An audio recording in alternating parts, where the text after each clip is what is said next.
Ja, hier haben wir ein Universal 7907A Board, was komplett kannibalisiert wurde. Ich hatte schon mal auf jeden Fall hier jetzt die beiden oder die 3 Elkos neu gemacht, weil die fehlten. Eine Sicherung fehlte und die Gleichrichter waren auch nicht drin. Die habe ich jetzt schon mal neu gemacht. Unter anderem fehlen hier alle EEPROMs. Das sind 8 Stück und hier fehlt noch eins, sind 9. Und Spannungsregler irgendwie für die, ich meine hier waren 12 Volt und da sind minus 5 Volt, die fehlen. Ja, möchte ganz gerne dieses Board wieder zum Laufen haben und deswegen werden wir es erstmal wieder komplett neu bestücken. Ich werde jetzt erstmal die EEPROMs alle neu brennen, weil ich weiß jetzt, was das für ein Board ist. Ich hatte nämlich hier die Unterlagen geholt. Das ist ein Cosmic Guerrilla. Ja, keine Ahnung, wie man das ausspricht. Auf jeden Fall möchte ich dieses Board komplett wieder neu machen oder wieder zum Laufen bringen und deswegen erstmal die ganzen EEPROMs brennen und bestücken und dann mal schauen, wie weit wir kommen. Auch mit den Spannungsreglern, die da rein müssen und dann mal gucken, ob es funktioniert. Ja, soweit erstmal alles wieder vorhanden. Ich habe jetzt diese ganzen EEPROMs, die 9 Stück neu gebrannt. Und ja, den Spannungsregler für die 12 Volt habe ich mit eingebaut. Den für 5 Volt lasse ich jetzt erstmal weg. Die minus 5 Volt werde ich so einspeisen über diesen Draht, der hier drin ist. Ja, und das Wichtigste ist natürlich, was ich noch vergessen habe, es ist natürlich auch das Soundboard vorhanden. Weil wenn das nicht gewesen wäre, ja, hätte ich gar nicht erstmal weitermachen brauchen. Also jetzt probiere ich erstmal aus, ob es überhaupt funktioniert. Und ob da überhaupt ein Bild kommt, wäre natürlich nicht schlecht. Jo, was ich erstmal gar nicht bedacht hatte, ich habe jetzt ja hier keine 2708er gebrannt, sondern 2716. Das heißt, die haben nicht 8 Kilobit, sondern die haben das Doppelte, also 16. Und die brauchen nicht wie die 2708 3 Versorgungsspannungen, sondern die brauchen einfach nur die 5 Volt. Ich hatte mal hier, so habe ich jetzt mal so einen Plan. Mal gucken. Und zwar hier beim 2708 haben wir einmal hier oben die 5 Volt, hier auf 19 die 12 Volt und irgendwo noch dieses minus 5 Volt, ach da bei 21. Wenn man die jetzt austauscht gegen die 16er, dann braucht man halt hier bei 19, müssen wir die auf Masse legen, 21 wieder zusammen mit 24 auf 5 Volt und dann kann man die natürlich als 2716er benutzen. Ja, da muss ich natürlich jetzt nochmal beigehen, die Leitung trennen. Hier oben habe ich dann einmal die Leitung getrennt, das waren die 12 Volt, da habe ich ja mal hier durchgeschnitten. Dafür habe ich dann hier die beiden verbunden, damit die dann auf Masse sind. Damit sind beide Linien auf Masse. Und hier habe ich das gleiche gemacht mit der 5 Volt, minus 5 Volt vielmehr, die habe ich dadurch getrennt und habe die beiden Dinge zusammengepackt und somit hatte ich dann auf jeden Fall meine beiden Punkte, Punkt 21 wieder mit 5 Volt verbunden und Pin 19 war es, glaube ich, naja, auf Masse gesetzt. Unter anderem muss ich natürlich bei dem IC hier hinten das gleiche auch machen. Da muss ich allerdings hier unten ein bisschen was trennen. Habe ich die einfach einzelnen Pin abgetrennt und habe da die beiden mit verbunden. Und ich hatte hier noch einmal dann die minus 5 Volt, die dann auf jeden Fall hier über die Leitung rübergehen, für Soundboard. Die habe ich mir dann von da oben halt geholt. So, jetzt habe ich das gerade mal nochmal verfolgt. Und was habe ich gesehen? Ich habe da noch sogar die Reihenfolge der EEPROMs vertauscht. Ich hatte hier unten 8 und da oben 1. Und somit sind die jetzt aber alle richtig. Und jetzt schalte ich mal ein und es funktioniert nämlich jetzt. Auch wunderbar mit Farbe. Da ist es. Hier hat man so ein Poti dran, damit kann man den Hintergrund noch einstellen, ob der bläulich oder aber eben in schwarz sein soll. Da ist er jetzt in schwarz oder ich kann hier so einen bläulichen reinbringen. Damit kann ich dann hier das einstellen, wie man es am liebsten hätte. Soweit funktioniert jetzt das Board. Jetzt muss ich die Soundplatine noch mal ausprobieren, ob die geht. Dann schauen wir gleich weiter. So, die Soundplatine jetzt angebracht. Von unten hatte ich ja die minus 5 Volt am Pin 23 verbunden. Die Leitung habe ich jetzt wieder weggemacht, weil Pin 23 ist da gar nicht angeschlossen. Also habe ich die gleich gelassen, ist hier somit auf Masse. Den Ausgang von dem Board habe ich jetzt hier über den Lautsprecher einfach mal angeschlossen. Und wenn ich das Spiel mal anmache, so geht das eigentlich. Ton kommt raus, also, aber ganz leichtes Piepen nur. Da ist noch gar nicht in Ordnung. Ich werde jetzt einfach mal die ganzen Elcos auf jeden Fall drauf tauschen. Hier hinten ist einer, dahinter. Und die 3 werde ich gleich mal tauschen. Zur Not oder beziehungsweise sicherheitshalber die anderen auch gleich mit, weil dann irgendwann sind die ja sowieso mal auf. Und vielleicht ist dann das Brummen auch schon mal wieder weg, was da hier drin ist. Und vielleicht piept er dann auch ein bisschen besser. Mal gucken.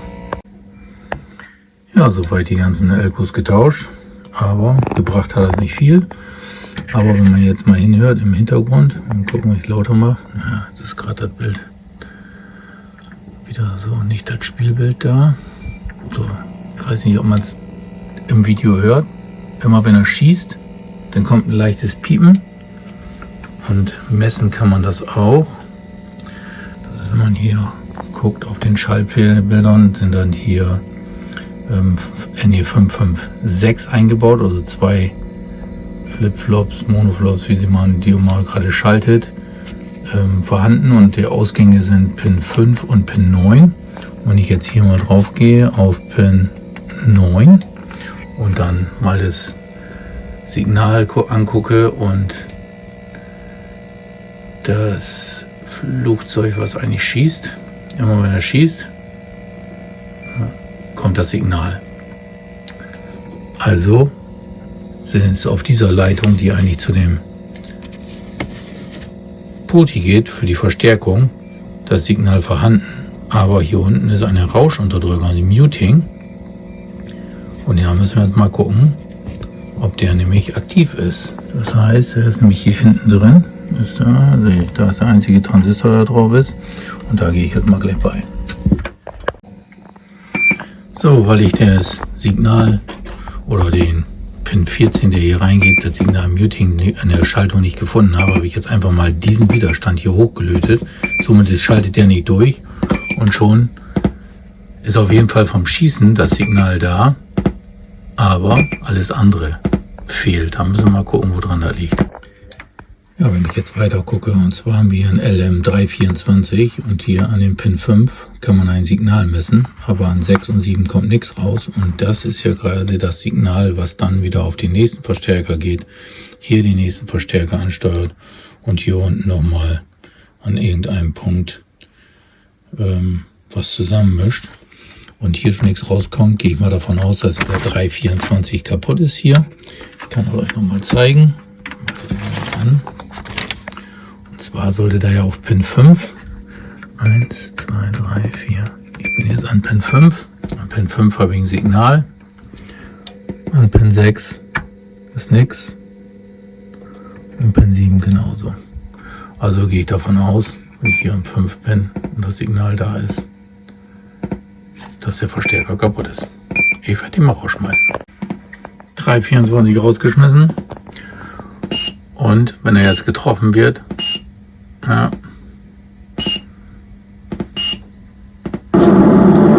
ist wenigstens das Geräusch schon mal da. Obwohl die Töne, wenn die Figuren sich bewegen, auch noch ganz schön doof sind. Hören sich ganz blöde an. Und zwar ist das Signal hier aus dem NE556 an Pin 5. Sieht nicht so toll aus. Dann schmeiße ich den NE556 auch nochmal raus. Ja, manchmal macht man sich einfach unnütz und selber Arbeit. Den habe ich jetzt gewechselt, den NE556. Ja, wenn man natürlich am falschen misst, kriegt man natürlich keine Signale. Hier ist natürlich der richtige. Und hier am Pin 5 sind die Signale da. Immer wenn die Gegner einen Schritt zur Seite laufen, kommt ja immer dieser Taktsignal. Ja, jetzt ist natürlich erstmal das Bild. So, jetzt, immer wenn dann gleich diese Teile von links oder rechts rauslaufen, dann gibt es ja immer diesen Tak, Tak. Und dieses Signal ist da, und das habe ich gerade eben an dem hier vermisst. Aber natürlich den falschen gemessen. Ja, ich würde sagen, das ist dann erstmal soweit in Ordnung. Das Einzige, was noch nicht passt, ist natürlich, ich habe den Widerstand hier hinten noch hochgelötet für die Muting-Tastung.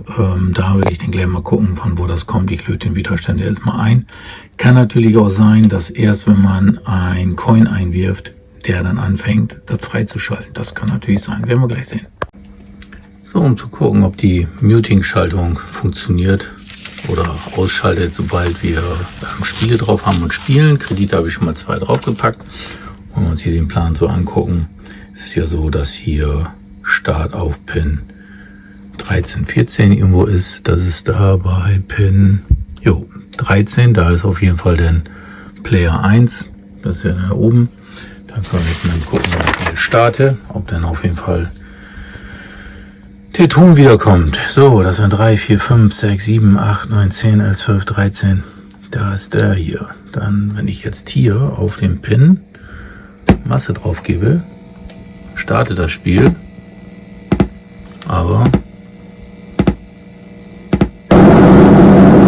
tatsächlich, Ton ist dann freigegeben. Na gut, ist der Fehler auf jeden Fall. Der Ton von den Angreifern, also dieser Marschton, sage ich mal jetzt so, der da auf jeden Fall kommt, wenn die Teile von links oder rechts von der Seite kommen, hört sich total doof an. Und jetzt hatte ich mal im Plan geguckt. Das ist ja hier dieser NE555.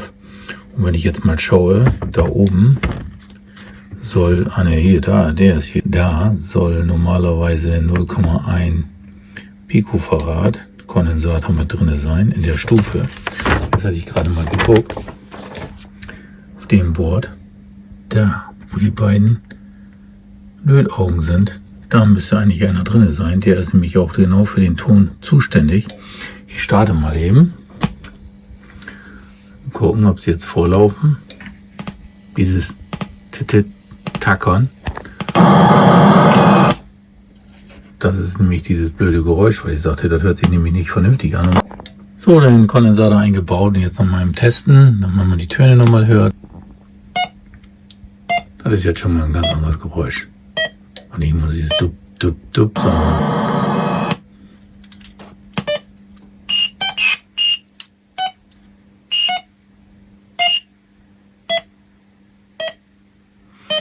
guck, da die andere Seite dieses Teil klaut da.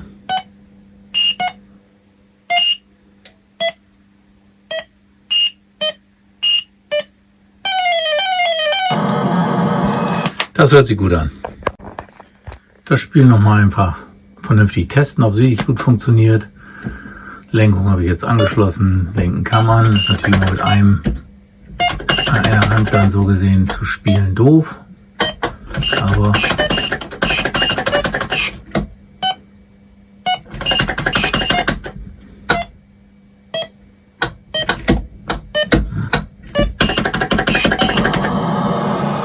ja, funktioniert wieder. Ich werde jetzt noch den Rest machen, hier die Spannungsregler noch einbauen, Kühlkörper anschließen und dann ist das Spiel wieder in Ordnung.